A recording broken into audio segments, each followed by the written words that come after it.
Fala galera, tudo bom com vocês? Aqui quem fala é o Okla. Vamos lá, começando, pessoal, demorou, viu? Rapaz, demorou pra me decidir aqui na minha cabeça com os meus neurônios o que a gente ia fazer de sequência.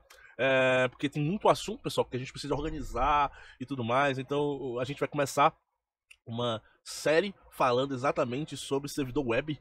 Então, especificamente, a gente vai aprender a montar um site na prática, pessoal. Como colocar um site para rodar na web. E aí eu vou explicar todo o processo, o que a gente pode fazer, quais as linguagens de programação, o que é um servidor web, o que é um servidor de banco de dados. Para quê? Para que lá na frente a gente possa explorar as vulnerabilidades de um servidor web, tá? Não adianta eu chegar aqui para vocês, não explicar isso aqui e lá na frente começar a falar de injeção de SQL. Não tem como, já que você não vai saber o que é SQL, você não vai saber o que é uma base de dados, você não vai saber o que é um servidor web, tá? Então, tudo isso vai ser explicado nessa série, tá? Que eu espero que vocês gostem bastante, porque foi feita com bastante carinho. Inclusive, pessoal, eu tenho uma notícia que talvez vocês não vão gostar muito, que a gente vai diminuir a quantidade de vídeos por semana, tá? Tava tentando fazer 2 vídeos por semana, mas eu não tô conseguindo, pessoal. Não tá dando mais, tá? Mas em contrapartida, eu tô tentando melhorar um pouco mais os conteúdos, me planejar fazendo esses materiais com certa antecedência, para que eu possa soltar, pelo menos assim, toda sexta-feira, toda quinta-feira. A ideia é que vai sair quinta ou sexta-feira, tá? Que eu começo a me planejar no começo da semana, no meio da semana eu gravo, e aí até o final da semana eu edito, tá? Fica mais tranquilo pra mim, pra poder entregar um conteúdo de qualidade. Mas fiquem tranquilos aí que vai ter sempre conteúdo. Eu não tô diminuindo o ritmo porque eu vou acabar o canal, não. A gente tá diminuindo para melhorar a qualidade. Em contrapartida, vocês se manterem tendo conteúdos toda semana. Beleza? Então, vamos aqui. Essa série, como eu falei, vai ser explorando um servidor web. Tá? A ideia é que a gente consiga nessas aulas, nessas próximas aulas aí, tem como objetivo montar um site online. Então a gente vai estar vendo nessa aula introdutória o que é um servidor web, né? O que é como é que eu trabalho ele. A gente já viu na nossa introdução. Lembrando, pessoal, que aqui é uma aula introdutória, a gente começando uma nova série. Essa aula, ela já requer que você tenha visto a aula de introdução a Linux e a aula de introdução a redes, tá? São essas duas introduções e também a parte de montando a sua máquina, né? Que é a primeira série até. A primeira série é montando o seu ambiente de trabalho, montando o seu ambiente de pentest, depois vem introdução a Linux, depois vem introdução a redes, depois que você vem pra cá, tá? Então já requer que você tenha conhecimento disso tudo, tá bom?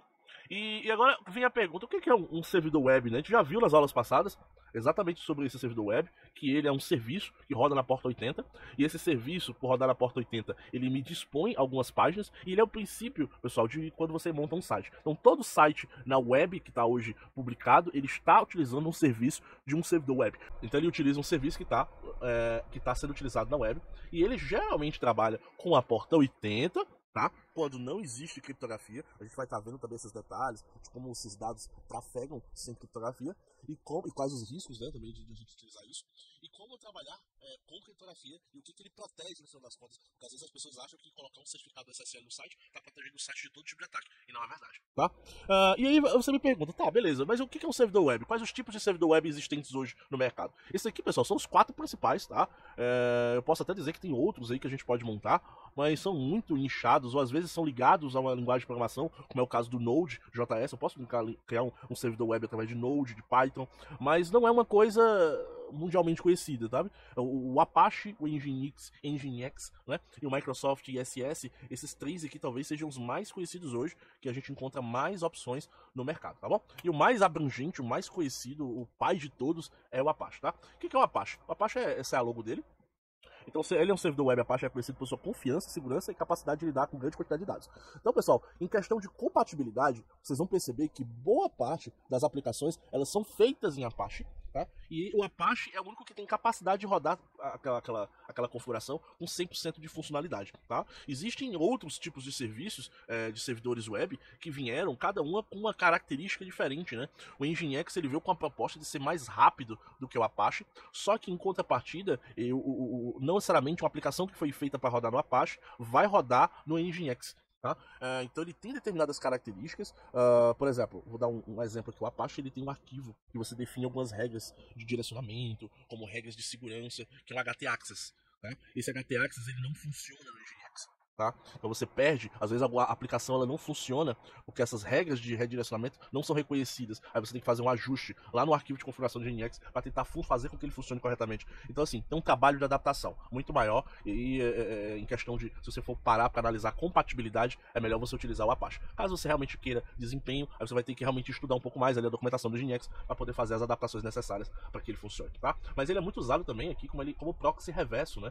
Vocês vão ver alguns web firewalls, né, que são os WAFs, usando muito o Nginx para ocultar portas que estão dentro do servidor. Vamos supor o seguinte, tem um recurso que a gente vai falar depois, que é chamado de load balance. Né? O load balance, ele meio que esconde, ele permite, o Nginx permite você fazer, todo mundo que usar uma porta 80, padrão, ou uma 443 para as pessoas se conectarem, mas por trás daquele load balance vai ter servidores web rodando em portas diferentes, porta 81, 82, 83 e 84. E de acordo com a demanda que vier na porta 80 principal, que é que está à frente, como se fosse um firewall, né? Ele recebe aquelas demandas e ele encaminha para esses servidores lá dentro de acordo com a configuração que você fizer. Então você consegue fazer uma distribuição de carga para que um servidor só não fique sobrecarregado. Isso acontece muito, pessoal, em empresas muito grandes, que não tem como ser um único servidor para aguentar tudo. Eles distribuem essa carga ao redor até do mundo. Então existem vários balanceadores de carga em todo o mundo para poder distribuir essas requisições, tá bom?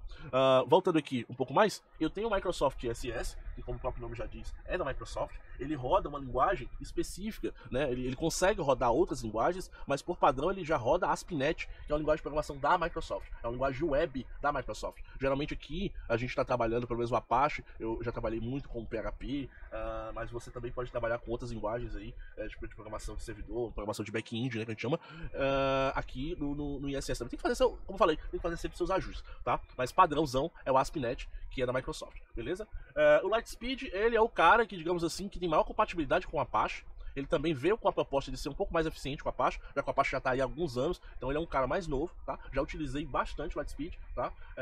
E ele funciona muito bem, tá? Ele funciona muito bem com essa compatibilidade que ele oferece. Inclusive ele consegue ler arquivos htaccess, beleza? Então, sabendo disso tudo, sabendo que a gente tem vários servidores web e tudo mais, a gente vai estar inicialmente fazendo a instalação do Apache. Então, se você não tem instalado aí naquelas máquinas virtuais que a gente já estava brincando, faça a instalação. Existe um arquivo de configuração que fica lá em /etc. Geralmente, pessoal, arquivos de configuração de todos os serviços que você instala ficam em etc. Geralmente etc e o nome do serviço que você está rodando. No caso, etc, Apache 2, e aqui o arquivo de configuração é o apache2.conf, tá bom? E eu tenho aqui dois logs que são os primordiais, que é o varlog Apache 2 com as requisições de erro, tá? E o varlog Apache 2 com as requisições de access. Ou seja, quando as pessoas estão acessando o meu servidor web, né, eu consigo visualizar aqui esse access. E quando as pessoas estão acessando ou que tem algum erro, algum código de erro, ele vai exatamente para dentro desse erro. Lembrando, pessoal, que isso aqui é o log global, tá? Dependendo da aplicação, se tiver uma ou duas ou até mais aplicações, cada aplicação vai ter o seu log específico que fica lá na sua pastinha, que a gente também vai estar aprendendo sobre isso, tá? Mas por padrão, se você não tem muitos sites, não tem vários sites rodando no seu servidor, ele vai guardar tudo aqui, tudo dentro desses arquivos. Então, vamos aqui, deixa eu abrir aqui o meu Kali, já estou aqui nele, ó, tá? Já dei um install Apache 2, então vocês podem perceber que ele está rodando. Então, se eu der o netcat netstat to n, vocês vão perceber que eu tenho aquele rodando, ó, tá? Na porta 80. E aí, se eu der um IPA e pegar aqui o IP do ETH0, que é o IP do WSL, que eu estou rodando aqui no WSL, eu posso vir na minha máquina, colocar aqui meu IP, vocês vão perceber, ó, que eu tenho aqui o quê? Eu tenho o Apache rodando aqui, a página principal da Apache. Aí ele tem uma breve explicação, não sei se já chegaram a ler, mas basicamente a mesma explicação que tem no arquivo de configurações, falando um pouco sobre esses arquivos, como eles funcionam, tá? Dentro lá do ATC, que é a pastinha de configuração da Apache, eu tenho o arquivo principal, que é o Apache 2, tá? Esse arquivo é o que geralmente você configura toda a configuração global, ou seja, que vai afetar todo o seu Apache e todos os sites que estão nele. Você também tem um arquivo que ele inclui dentro da Apache 2, que é o ports, onde você vai estar definindo quais as portas que vão estar abertas, ou seja, você pode modificar a porta padrão para que ele não rode na 80, mas sim na 8080. Inclusive tem um arquivo de configuração lá que eu registrei, ó, ele tá rodando também na 8080, tá? Aqui os modes enable são basicamente os mods. Mods é como se fosse extensões, plugins que permitem o Apache trabalhar com determinada atividade, tá? Então entenda como se fossem complementos Tá? Aqui algumas configurações que eu posso habilitar ou desabilitar. E eu também tenho os sites habilitados, ou seja, os sites disponíveis para poder ele reconhecer como site. Então eu posso ter um servidor Apache, eu posso ter múltiplos sites. Eu posso ter um servidor ele dedicado para aquele site, um site só, ou eu posso ter um site compartilhado, um servidor compartilhado com vários sites dentro, onde eu vou ter que criar arquivos de configuração para responder para cada endereço de site que eu quiser. Tá? A gente vai estar vendo um pouco mais detalhes um pouco mais para frente, tá bom? Então vamos estar vendo aqui, ó. Vamos dar uma aqui em ATC Apache 2. Olha, eu tenho aqui o CAT Apache 2. Bom, algumas informações, algumas configurações que a gente pode fazer. Aqui é o arquivo global, ele faz aquela explicação toda como eu falei, tá? O que tiver, pessoal, com o jogo da velha é apenas um comentário do arquivo. Então ele não está aplicado, tá bom? O que tiver assim também, encostadinho, é porque não está habilitado também, tá? Agora só está aplicado se for assim, ó. Porque aqui ele está definindo, ó, qual é a pasta padrão de runtime, né? Ele está definindo aqui como uma pasta rundir. Ou seja, essa aqui é uma variável que já está setada, que ele já definiu como o caminho padrão como runtime dir, tá? Aqui é o PID dos arquivos que estão sendo acessados. O PID é como se fosse um número de identificação, um PID file, né? Ou seja, um arquivo de identificação que vai ficar esses dados armazenados temporariamente. Aqui timeout, que é o tempo de respostas até dar timeout, se o servidor não responder. Keep alive, que é para permitir ou não que o usuário possa acessar. Lembra lá que você faz uma abertura com o servidor usando o three-way handshake, né? Aquela sessão ela vai ficar, vamos supor, tu requisitou uma página. Aquela sessão vai ficar aberta por tantos segundos. Sem precisar. E aí, se você for solicitar uma outra página daquele servidor, eu não mando novamente o three-way handshake. Ele mantém a conexão ativa.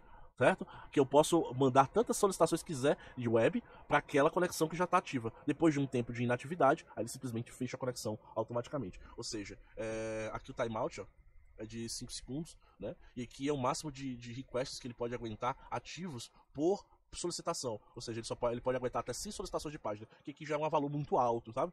Acho que tu pode diminuir aqui para 20, 30, no máximo, que se ele passar de 30, ele já tá fazendo brute force, que é mais fora do normal do que é possível, tá? Keep alive da timeout, que é o tempo que ele vai esperar por esses requests que estiverem fora daquele escopo.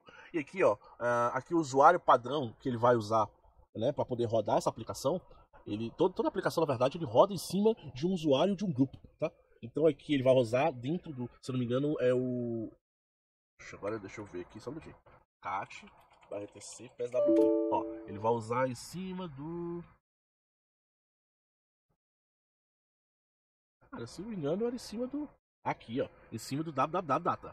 Tá? Esse aqui geralmente é o usuário atribuído ao Apache, tá? Como é que a gente tem certeza? Você pode dar um ps-aux, grep, e aí dar uma buscada por Apache 2. E aí vocês vão perceber que eu tenho dois usuários rodando aqui, ó. Eu tenho o usuário root, que inicializou o serviço, mas quem está tratando todas as páginas de www, das páginas web, basicamente aqui vai ser o meu www. Inclusive dá para você conferir assim também. Você bota um top, você faz um request aqui da página, vocês vão perceber que vai subir uma página aqui, ó, com o usuário www. Então toda vez que eu faço a request, pode ser, né? Porque às vezes é muito rápido. Ah, é porque já tá com a sessão aberta. Agora já foi. Tá? Agora vocês viram lá que apareceu a linhazinha do request, beleza? Então, voltando aqui, esse Apache 2, pessoal, ele junta, ele usa como configuração, tá? Tudo que tá aqui dentro dessa página. Então, se você quiser criar uma customização para esse Apache e tudo mais, é interessante que você não modifique esse arquivo, e sim adicione ele aqui dentro, ó, em configs available ou em configs enable. Qual a diferença de cada um? Esse configs available, pessoal, é como se fosse assim, configurações disponíveis, mas não estão ativadas. Então eu posso ficar nessa brincadeira. Em vez de eu excluir uma configuração, eu jogo ela para cá, só. E aí, movo pra cá, movo pra cá, movo pra cá, movo pra cá. Eu vou habilitando e desabilitando de acordo com o que eu precise, tá? E ele faz isso para mesmo, ó, as configurações, tanto disponíveis como habilitadas, como também os modes que estão habilitados e os modes que estão disponíveis, ó. Tá? E aqui os sites que estão disponíveis e os sites que estão de fato habilitados, tá? Aqui aquele arquivo ports, ó, que se você ver, ó, eu adicionei aqui uma porta 80, eu poderia customizar essa porta, né, para ele poder rodar em outra aplicação, outra porta. E eu poderia também modificar aqui para ele mudar, como eu adicionei aqui, para ele rodar em uma outra porta que não seja 80. Tá? Então eu tenho isso aqui, eu tenho algumas outras aqui, ó. Se tiver um certificado módulo, ou se eu tiver um módulo SSS, ele vai poder também rodar na 443, que é o HTTPS, esse aqui é o HTTP e esse aqui é o HTTPS, tá? E aqui um outro também, que é modo GNU TLS, é um outro tipo de criptografia que eu falei, tem SSL, tem TLS, ambas protegem o site, rodam o HTTPS, então se tiver um desses módulos habilitados, ele vai rodar nessa porta em vez da 80 padrão. Beleza, pessoal? Entenderam até aqui? Então, ó, voltando lá ao nosso PPT, nossa apresentação, então eu tenho. Aí você me pergunta, tá, mas como é que funciona o servidor web? Como é que funciona esse processo junto com o Apache, tá? Algumas coisas que vão parecer repetidas, mas é só para vocês entenderem o conceito completo. Então eu faço um request lá no navegador, um IP aqui do meu servidor, tá? Não estou usando DNS ainda, porque eu não quero adicionar mais etapas aqui do que é necessário, tá? Esse request vai chegar no servidor, onde nesse servidor vai estar rodando um serviço que é o Apache, tá? O Apache, por padrão, quando chegar aquele request lá, ele vai pegar esse request aqui e vai procurar em seus arquivos lá em sites available, sabe? Se tem, na verdade, nem sites available, sites enable, exatamente. Em sites enable, se tem alguma coisa, um arquivo lá de configuração setado para responder esse request aqui. Certo? Geralmente, quando a gente acaba de instalar, como vocês podem ver, ele mostra uma página padrão. Então, ele mostra essa página padrão porque existe um arquivo lá de configuração. E esse arquivo de configuração ele é parecido com esse aqui, ó. Ele começa abrindo essa chave aqui, dizendo que ele é um virtual host e que ele vai escutar qualquer coisa, escutar todo mundo aqui, ó. Tá vendo esse asterisco aqui? Ele tá dizendo que vai escutar todo mundo que tá conectado na porta 80. Então ele tá livre, ele tá rodando a porta 80. E todo mundo vai estar acessando esse virtual host, tá? Lembrando, pessoal, que essa configuração aqui, se eu colocar o 81 aqui, esse site específico, ele vai rodar na 81. Então, aquele arquivo lá de portas, ele vai sobrepor, esse arquivo de configuração, vai sobrepor aquele arquivo lá, tá? Você pode adicionar uma configuração personalizada para cada site, e cada site eu posso restringir quem que vai acessar, e eu posso restringir também a porta, né? Eu posso alterar a porta para essa aplicação rodar numa porta específica do meu servidor, tá? Então isso aí vai de acordo com a tua necessidade. Aqui, esse server name é como se fosse o endereço, então quando eu tiver vários sites no meu servidor, eu posso colocar aqui www.algumacoisa.com, então quando alguém digitar lá no navegador algumacoisa.com, ele vai para esse arquivo de configuração. Aí eu posso ter um outro arquivo de configuração lá também pro outracoisa2.com. Então, quando alguém digitar outra coisa 2, ele vai ler esses arquivos aqui que estão disponíveis nessa parte, dos sites enable, né? Não available. E ele vai procurar qualquer arquivo lá que tenha esse domínio que eu estou querendo acessar. Se tiver, ele vai responder com as configurações que está aqui dentro.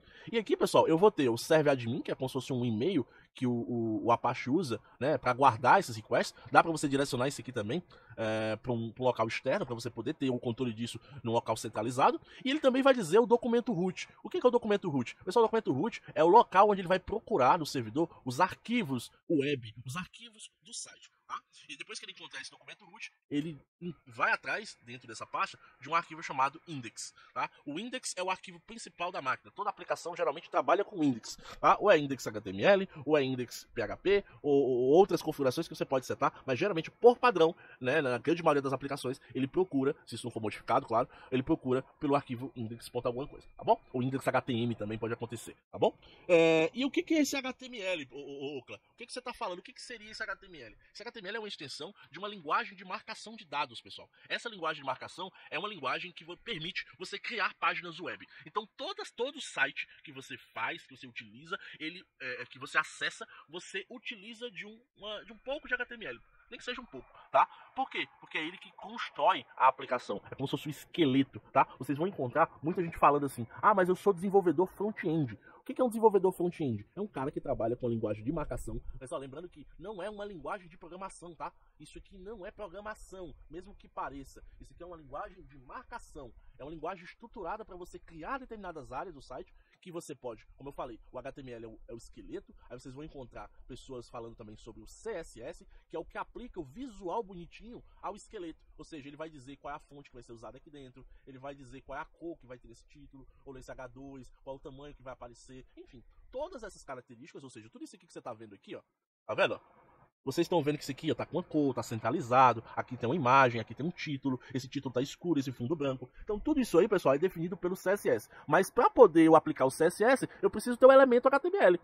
Então é como se eu dissesse assim, olha, logo, eu preciso criar um elemento logo no HTML. Para depois dizer que ele vai ter o tamanho tal, que ele vai ter essa imagem dentro. Eu preciso ter um elemento título feito no HTML, para mim depois dizer que ele vai ter tamanho tal, que ele vai ter cor tal, que ele vai ser centralizado. Então tudo isso é aplicado depois com o CSS. E por último, e não menos importante, a gente vai ter o JavaScript, que na maioria das vezes ele vai dar interatividade pro meu o meu site. Aqui aparentemente não tem JavaScript, tá? Não tem nada que eu possa usar JavaScript, mas ele vai dar determinadas funcionalidades de front-end, ele vai deixar um pouco mais interativo. Deixa eu mostrar um pouco mais também, mas depois, tá? Se você quiser ver o código fonte do seu, ou seja, o HTML, que é o que eu tô comentando de todos os sites, é só você dar um Ctrl U, né? E aí vocês vão ver, ó, isso aqui é CSS, ó. Olha, isso aqui é CSS, ó. Tá? E aqui embaixo, ó, eu tenho, ó, HTML. Aqui é um comentário, por isso que tá verdinho assim. Mas aqui, ó, todo, tá vendo, ó? It's work. Aí aqui é o texto lá, ó, tá dentro de um parágrafo. Aí que tá o texto, ó. Certo? Então tudo isso aqui, pessoal, é escrito em HTML e o CSS vai lá e deixa bonitinho. O CSS também dá pra ver, pessoal. Só que aí você tem que utilizar um utilitário que é o Ctrl+Shift+I, que é o ferramentas de desenvolvedor. Então se você clicar aqui em elementos, ó, você vai ter do seu lado esquerdo, ó. Eu posso até selecionar alguns elementos, ó. Tá vendo? Então aqui, ó, tá vendo? Esse cara aqui corresponde a esse bloco aqui. E se eu for expandindo, ó, tá aqui ele, ó. It's work. Então aqui eu tenho um ID, eu tenho uma classe, e em cada elemento que eu clico, do lado direito aparecem as regras, ó, o CSS que foi aplicado a ele, ó, como a cor. Aí você começa já, como é que eu posso fazer isso aqui? Olha aí, ó, tá vendo? O Ocla tá certo, ele faz sentido aí, ele tá falando, tá? Beleza? Então, vou dar um ESC aqui, vamos voltar pra nossa apresentação. E aí, pessoal, depois que o Apache encontra, lê esse arquivo, ou seja, existe um site vinculado àquele server name, tá? Ele verifica lá no documento root, verifica que tem um arquivo index com a página lá, HTML. Ou seja, ele vai jogar para meu navegador aquela página.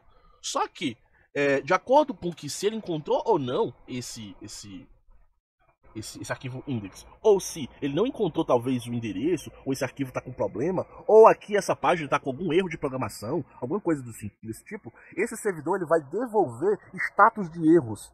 Tá? Alguns não necessariamente são status de erros, outros são status de ok, ou status de direcionamento, pode ter várias situações. Tá? Mas um número vai identificar o que aconteceu ou não. Por exemplo, aqui quais são os status? Se eu tiver o status 200, isso indica que a página, a configuração foi encontrada, o arquivo foi encontrado e ele foi mostrado com sucesso no navegador. Ou seja, deu tudo certo.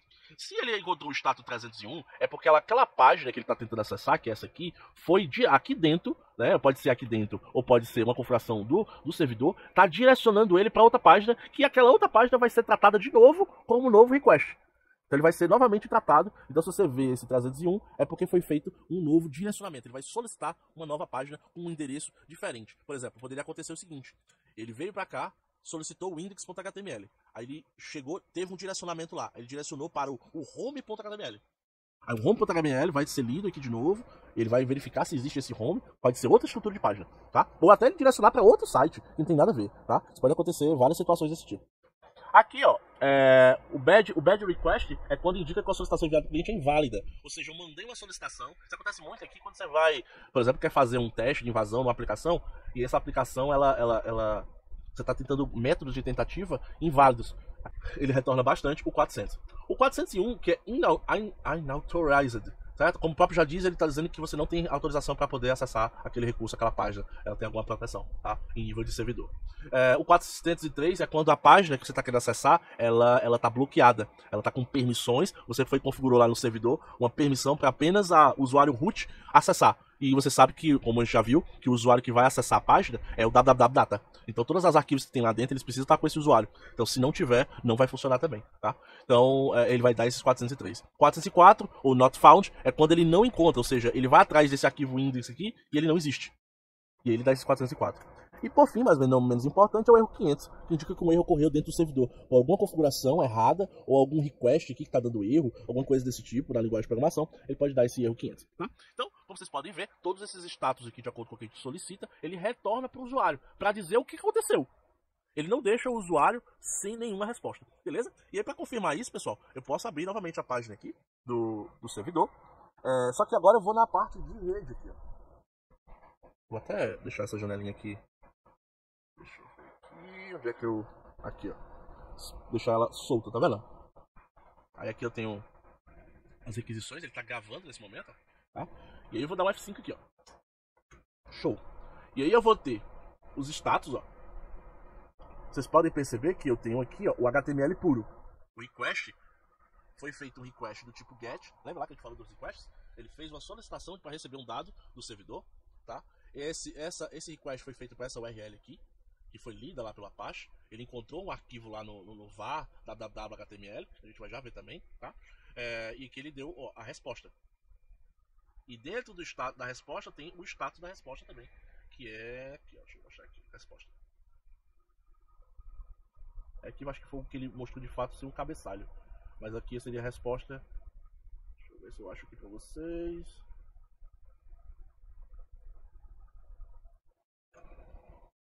Aqui era o que eu tava mostrando. Mas vocês podem confirmar que o valor aqui, ó, tá com o status 200, ó, tá? Aqui, ó, fora essa página, a página pode ser construída também com dependências, como por exemplo o PNG, esse aqui é um arquivo ó, de imagem, certo? Esse JS aqui é um arquivo JavaScript, então tem 1, 2, 3, 4, 5 JavaScripts que compõem essa página aqui. Agora saber exatamente o que eles fazem aqui, ó. Isso aqui é um código JavaScript. Eles vão fazer alguma coisa aí, analisar alguma coisa que não está sendo só de interatividade do usuário, mas ela tá lá, tá esse arquivo lá, tá? Então ele carrega esse principal e depois ele sai puxando os demais que são necessários para compor a página. Aí podia ter CSS aqui também e tal. Isso aí vocês vão vendo, ó. Vou abrir aqui o TryHack, né? Aqui é a mesma coisa. F5 aqui. Olha o tanto de arquivo que é carregado com a página. Lá em cima, ó, eu vou ter ó, a página que eles fez a solicitação. E aí, ó, ao decorrer, deixa eu ver se eu encontro um outro status em C200. Ó, tive um status aqui 101. 101 eu não sei nem o que é. Switching protocols, ou seja, ele está trocando de protocolos, tá? Então, 200 aqui, mas como falei, pode vir outros status. Vamos ver se eu consigo ver algum aqui. Deixa eu abrir o Google. Ó, tem uns 204 aqui também, ó. Então vocês vão ter vários requests. 204 aqui já é o quê? Ele já nem fala aqui, 204. Mas deve ser um arquivo que está em cache. É cacheado. Não, mas está desabilitado o cache. Não sei. Teria que verificar o que seria esse 204. Mas ó, aqui tem 301, ó. 301 é redirecionamento, ó. Então eu digitei, ó, google.com.br, ele direcionou pro www.google.com.br. Pelo menos foi o que eu acredito que aconteceu. Deixa eu ver aqui. Opa.